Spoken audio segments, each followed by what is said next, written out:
Bismillahirrahmanirrahim. Assalamualaikum warahmatullahi wabarakatuh. Alhamdulillahirrabbilalamin. Wabihi nasta'in wa ala umri dawadin. Wassalatu wassalamu ala asrafil anbiya'i wal mursalin. Walhamdulillahirrabbilalamin. Amma ba'du. Allahumma sholli ala sayyidina Muhammad wa ala ali sayyidina Muhammad. Alhamdulillahirrabbilalamin. Senang rasanya masih diberi umur yang panjang, sehingga masih bisa menyambung lagi tali silaturahmi dengan penonton Jinawi Gunung Karang. Saya doakan dimanapun kita berada, semoga selalu ada dalam lindungan serta maghfirah dari Allah Subhanahu wa Ta'ala. Amin amin ya mujibul wujud. Penonton yang dirahmati Allah, insya Allah di video singkat kali ini saya akan membagikan sebuah informasi yang menurut saya penting, yaitu penangkal sihir, santet atau guna-guna.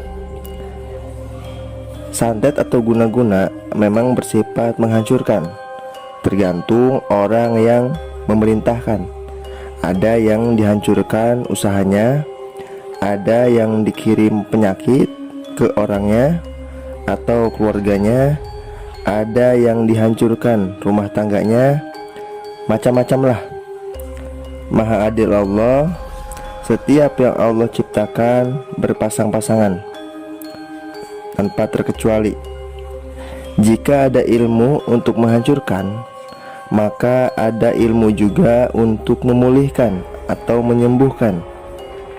Tapi untuk kali ini yang akan saya bahas bukanlah ilmu, tapi beberapa makhluk Allah yang bisa mencegah masuknya ilmu penghancur ke dalam rumah atau ke tempat usaha secara alamiah.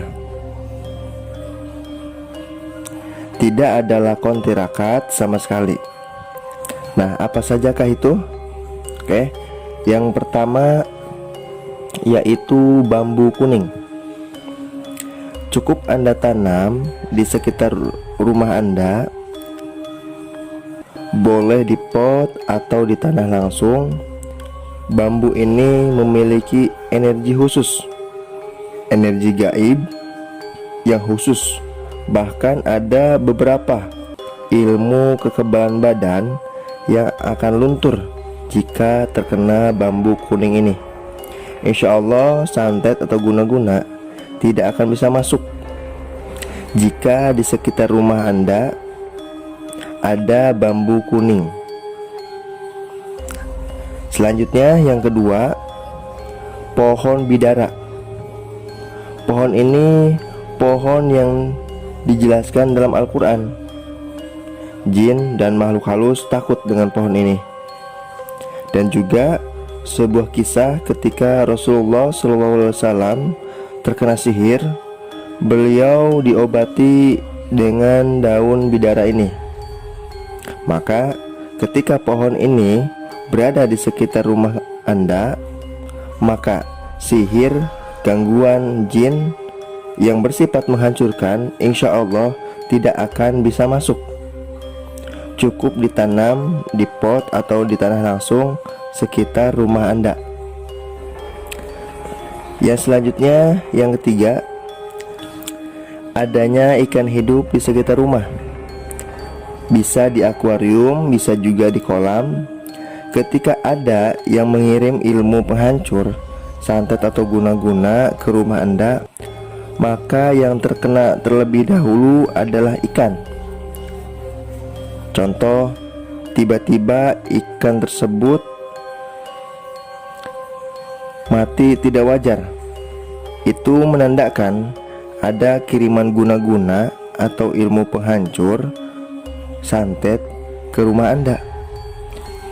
Bisa juga ikan tersebut ditaruh di toko atau tempat usaha Anda, agar ketika ada yang mengirim hal-hal yang merusak, insya Allah ikan akan menjadi tameng badan atau tempat usaha Anda. Selanjutnya yang keempat, yaitu bagian dari pohon pisang wulung atau pisang hitam. Memang pisang ini bisa dibilang sangat langka, tapi jika di sekitar rumah Anda atau tetangga Anda memiliki pohon pisang ini, Anda bisa dibilang beruntung. Pohon pisang inilah musuh alami dari ilmu santet segala macam jenis dan aliran. Jangankan kita memiliki pohonnya, ketika membawa bagian sedikit dari pohonnya saja, Anda tidak akan mempan disantet atau diteluh atas izin Allah Subhanahu wa taala. Selanjutnya yang kelima, yaitu pohon kelor. Pohon yang satu ini pasti sudah banyak yang tahu manfaat atau khasiat daripada pohon ini. Pohon kelor akan selalu terkait dengan hal-hal gaib atau mistik. Daun kelor juga dipercaya mampu merontokkan ilmu hitam atau susuk di badan. Banyak juga kayunya atau galihnya dijadikan tasbih, karena pohon ini sudah memiliki energi gaib yang luar biasa. Di kampung saya sering ketika ada yang melahirkan, maka daun kelor ini pasti dibuat atau dijadikan sayur, lalu diberikan kepada ibu yang telah melahirkan. Tujuannya agar dijauhkan dari hal-hal atau gangguan gaib seperti gangguan kuntilanak, karena ibu yang baru saja melahirkan sangat sensitif terhadap hal-hal gaib. Dan juga manfaat lainnya yaitu memperbanyak ASI. Pohon ini cukup Anda tanam atau Anda miliki bagian daripada kayu ini, insya Allah Anda akan kebal terhadap sihir, santet atau guna-guna atas izin Allah Subhanahu wa taala.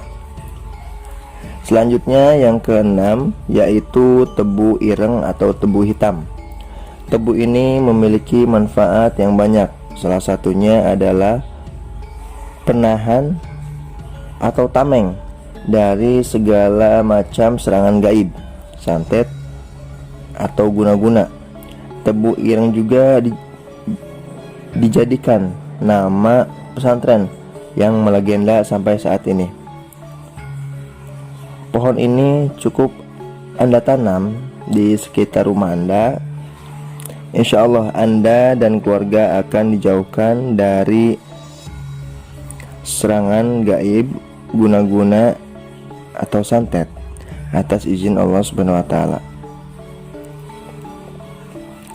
Yang ketujuh yaitu pinang merah. Pohon ini sudah dijadikan pohon hias agar rumah nampak lebih indah. Tetapi ada juga manfaat lain, yaitu penangkal sihir, santet atau guna-guna. Cukup Anda tanam di sekitar rumah Anda. Santet atau guna-guna akan datang ke pohon pinang merah ini sebelum datang ke rumah Anda. Akan dihentikan sehingga tidak akan masuk ke rumah Anda atas izin Allah Subhanahu wa taala. Itulah sedikit informasi tentang penangkal sihir, santet atau guna-guna secara alamiah, tanpa lakon tirakat, tanpa doa-doa khusus tertentu. Semoga bermanfaat dan juga menambah ilmu pengetahuan Anda. Mohon maaf jika ada kata-kata yang kurang tepat saat penyampaian. Mungkin masih banyak penangkal-penangkal yang belum saya ketahui. Sebaik-baiknya penangkal adalah meminta pertolongan dan perlindungan kepada Allah Subhanahu wa taala, dan sebaik-baiknya senjata adalah doa. Wallahu a'lam bishawab. Usikum binafsi bitaqullah. Assalamualaikum warahmatullahi wabarakatuh.